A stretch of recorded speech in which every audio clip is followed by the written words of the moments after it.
की डोली, सपना की डोली।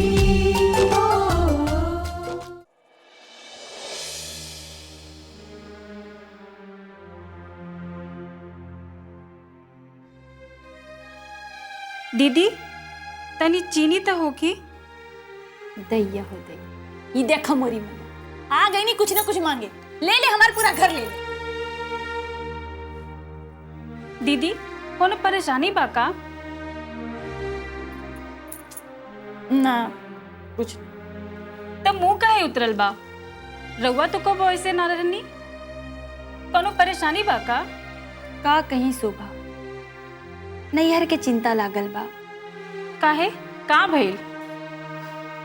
कुछ ना, बस भैया भौजी के उदास देख के हमार मन बेचैन हो जाला। लेकिन ओकर कोनो कारण तो होखी। कारण सुनबू तो हंस देबू। ई का कहतनी रउआ? ठीक कहता, साल भर से ज्यादा हो गए आनंद के बियाह के। आनंद? कौन आनंद? हमार भतीजा। अच्छा अच्छा, फिर? का कही, ऐसन लड़की घर में बहू बन के आ गई कि नटिन बिया का? देख के तो क्यों ना कैसे, लेकिन भीतर से बड़ी बदमाश भी है। हमार बहूजी कह के हार गई नी, थक गई नी। लेकिन बहूजी के आंगन अभी ले सुना बा। केहू केहू के देर हो जाला गोद भरे में। कोनो कमी तो नहीं खेनु? राम जाने का बात बा। पति पत्नी में कोनो झगड़ा तो नहीं खेनु भइल? झगड़ा? अब झगड़ा होखी तो भी का मतलब, वंश तो चल ही के चाहिए ना। हाँ दीदी, वंश आगे बढ़ावे वाला चाहिए ही, और बूढ़ा बूढ़ी के सहारा भी तो चाहिए मन लगे खातिर। इहे तो दुख बा हो, इहे तो दुख बा। चली सब हो जाए, जब अम्बिका माई चाहिए तब। हाँ हो, अब तो इहे आस बा, कब अम्बिका भवानी सहाय होगी और कब वो घर में खुशी आई। दीदी उनका घर में देर बा, बाकी अंधेर नहीं खे। हे भवानी माँ, हे भवानी माँ कृपा करी, हमारे भैया भौजी के दुख हर ली माता जी। हम जोड़ा चुनरी चढ़ाई नारियल के साथ माँ, जोड़ा चुनरी चढ़ाई। दीदी अब हम चलत तनी, बंसी के स्कूल भी भेजे के बा। अरे हम लावत नहीं चली।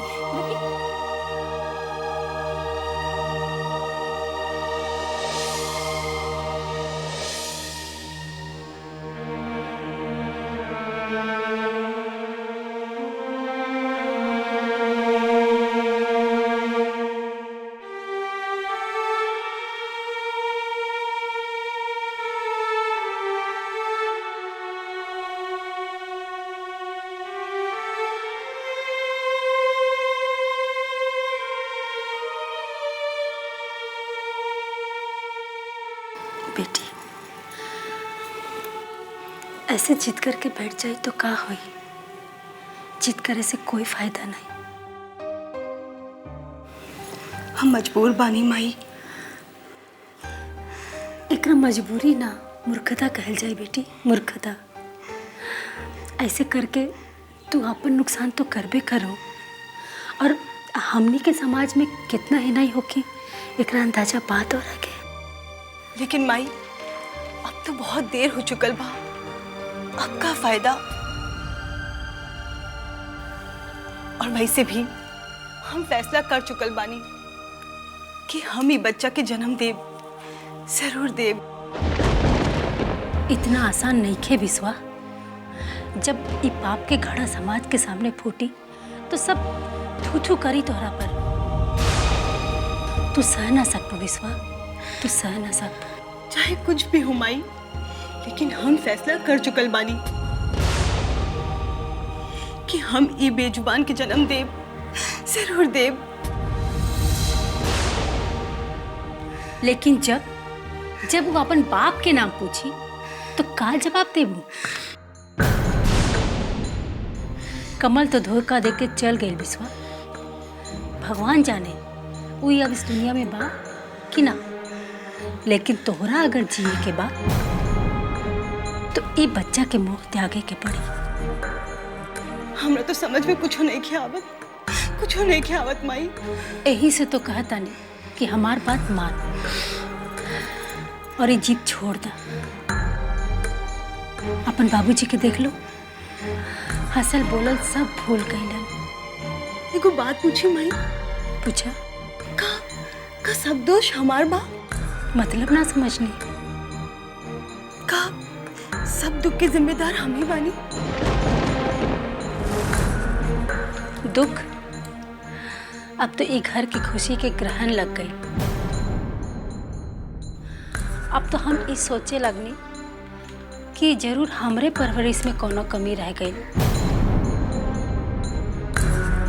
न तो श्यामली के दाग अभी तक धोए ना पाईनी और तू ई पाप के गठरी लेके चारों ओर घूमे लगनी। अभी भी समय बा, ये बच्चा गिरा था।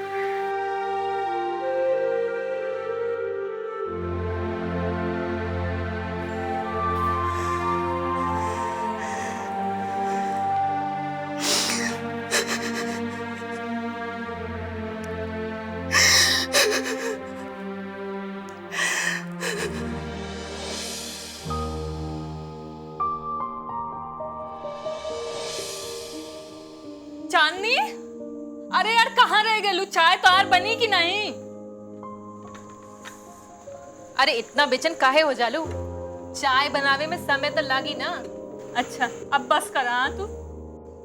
सच श्यामली, ई चूल्हा चक्की हमरा बस के रोग नहीं खे। अरे वाह चांदनी, तू पिया के घर जाबू तब का करबू? ई तो भगवान ही जानी कि हमरा हाथन में मेहंदी लागी कि ना। छोड़ा, हाँ जोन लिखल होई वो आगे होगी, ठीक बा?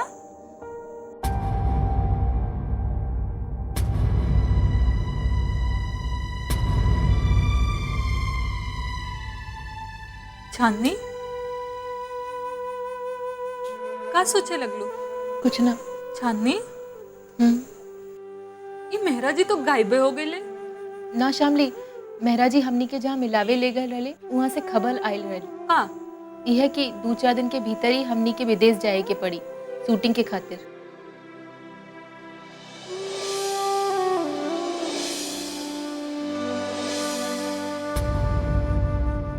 का सोचे लगलू? खुशी ना भाई तोरा के? खुशी तो भइल, लेकिन का कोनो दिक्कत बा? चांदनी, कुछ पावे के खातिर कितना कुछ त्यागे के पड़ेला। सच श्यामली, पहले अपन घर परिवार और अब अपन देश। लेकिन कितना दिन खातिर जाए के पड़े? पता ना श्यामली, काम कब खत्म होगी। चांदनी, मन ना लागी अपन माटी, अपन लोगन से दूर होके। काम मिलल बा तो करी गई पड़ी ना। हाँ चांदनी, ठीक कहता, काम तो करे के ही पड़े। चला देखा जाए का लिखल बा अपने भाग में।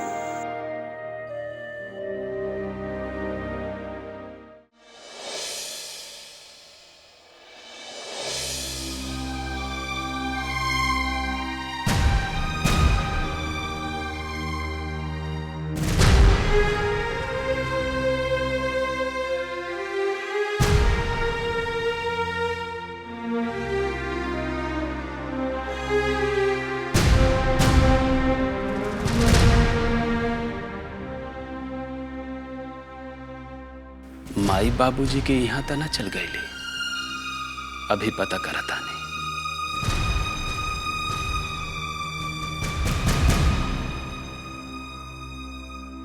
बंधक बना लिया। हेलो। हेलो, हाँ आनंद बेटा, का हाल बा? सब ठीक बा नो? माँ जी, अनीता हुईजा गइल बाड़ी का? अनीता ना तो यहाँ ना आईली, का बात बा?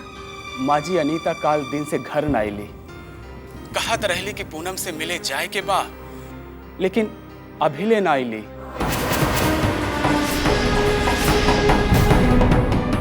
ये तू का कहे ताड़ा? हाँ माई, हम ठीक कहा तानी। हम पता करा तानी माँ जी। कहीं कुछ झगड़ा उगड़ा तो ना भइल रहे?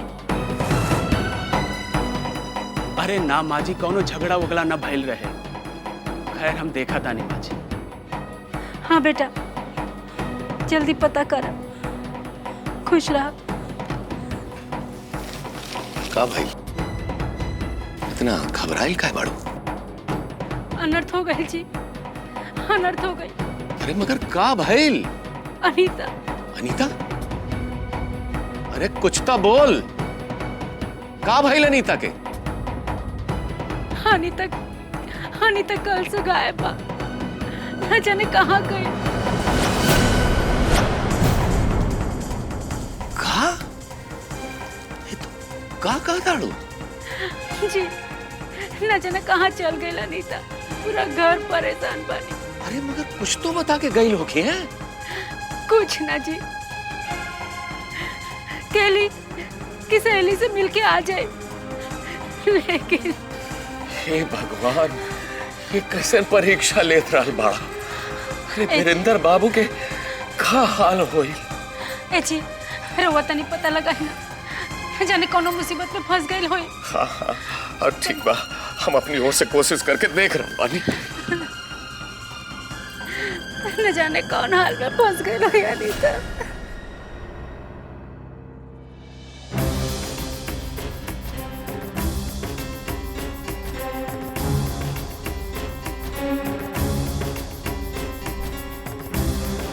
निजी बात रउआ से पूछे के पड़ी। चली बताई, केकरा साथे रहनी? जी, अनीता के साथ रही। का संबंध बा राउर और अनीता में?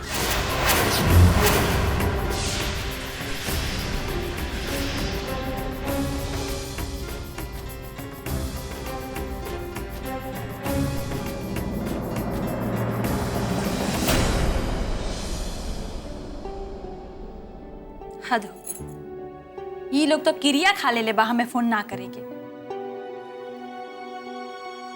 कोनो बात नहीं के, हम हूँ कर लेता नहीं भाई।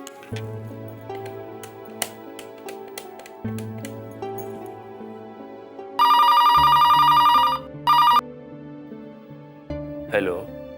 आनंद बाबू, हद हो गई। का करत आड़ा तू लोग? बेर बेर हम ही फोन करी का? बुआ जी, घर के हालात कुछ ऐसन हो गए रहे कि दिमाग काम नहीं खे करत। का हो गल बाबू? सब ठीक बानू? कुछ ठीक नहीं खे बुआ। का हो गल बाबू? ऐसे बुझल बुझल आवाज काहे आवत बा? बुआ, अनीता के काल से कौनो खबर नहीं खे। का? अरे दैया हो दैया, ये दा खमोरी मैया, ये का कहता रे बाबू? हम ठीक कहता नहीं बुआ। कह के गईले की सहेली से मिले जाता नहीं, लेकिन अभी तकले कौनो खबर नहीं खे। अरे बाबू, तो थाना में रिपोर्ट कर दा। कर देले बानी बुआ। हे भगवान, ये लड़की तो कुल के इज्जत माटी में मिला देलस। न जाने कौन जन्म के बेर निकाले आई। का करी का न करी कुछ समझ में नहीं खे आवत बुआ। अरे बाबू, हम तो ये सोच के परेशान बानी कि भैया भौजी के का हाल होखी। सब केहू परेशान बा बुआ। अरे कोनो फोन आइल के ना होकर? ना बुआ। अरे आग लागे ऐसन मेहरारू के, जोन घर के इज्जत सरेआम नीलाम करत फिरत आड़ी। हाँ, हमार त मन उखड़ गइल बा बुआ। धीरज रखा बेटा, और गुस्से में कोनो ऐसन वैसन काम ना करिया जैसे बाद में पछतावा होखे। अब कितना रोकी अपना के बुआ, बर्दाश्त के भी सीमा होला। अनीता तो हमरा के कहीं के न छोड़ले बुआ, कहीं के न। अब तक समाज में मुंह दिखावल भी मुश्किल हो जाए बुआ, मुश्किल हो जाए। शांत हो जा बाबू, शांत हो जा। अब कोशिश करो पता लगावे के बाबू। जैसन पता मिले, जैसन खबर मिले, हमरा के फोन कर, हम ठीक करत तानी अनीता के। ठीक बाबू।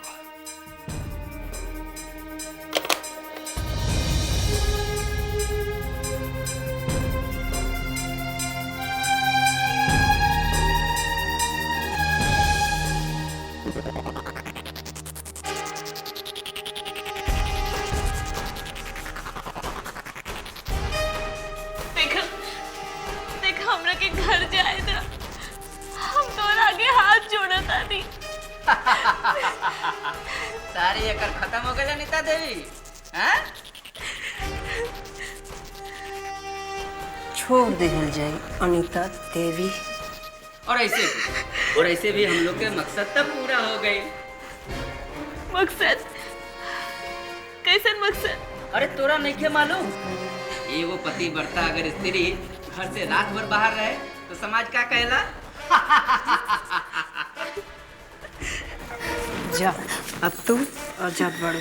और हमरा फोन करे के कोई जरूरत नहीं कहे कि अब तोहार समाज में इज्जत का रह जाए।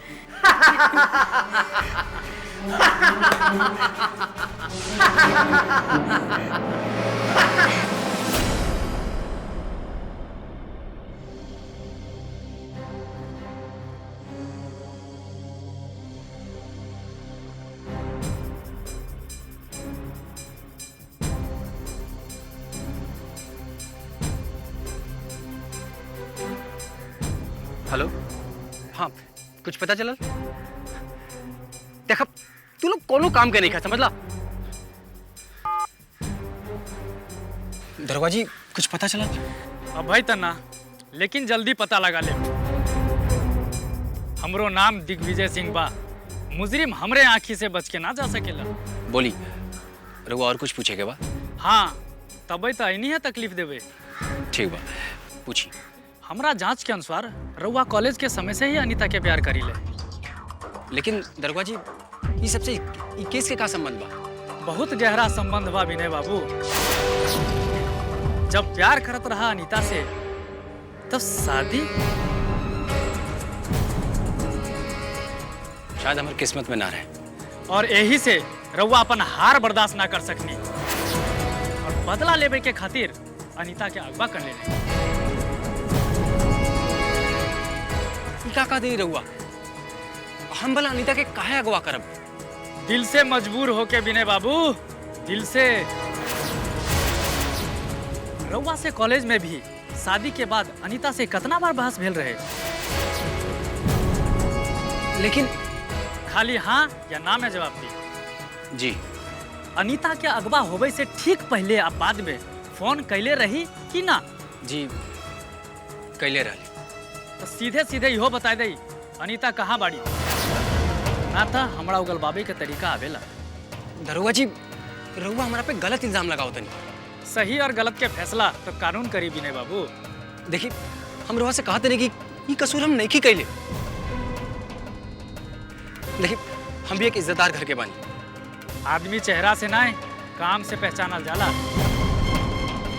और हाँ रहल इज्जत के बाद तो आनंद बाबू के परिवार भी बहुत इज्जतदार बा। लेकिन वेकिन कुछ ना, यू आर अंडर अरेस्ट।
पी ली।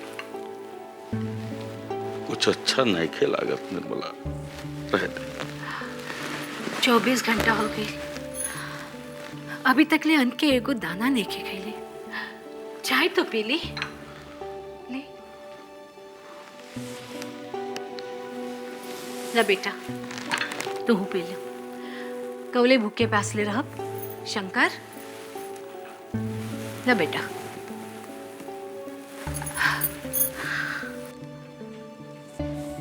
आनंद बेटे दरोगा जी से कोई खबर मिले?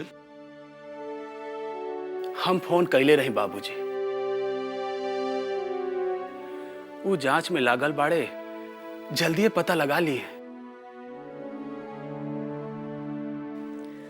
हमार तो बुद्धि काम नहीं के कर, कहाँ मुंह दिखाए समाज में।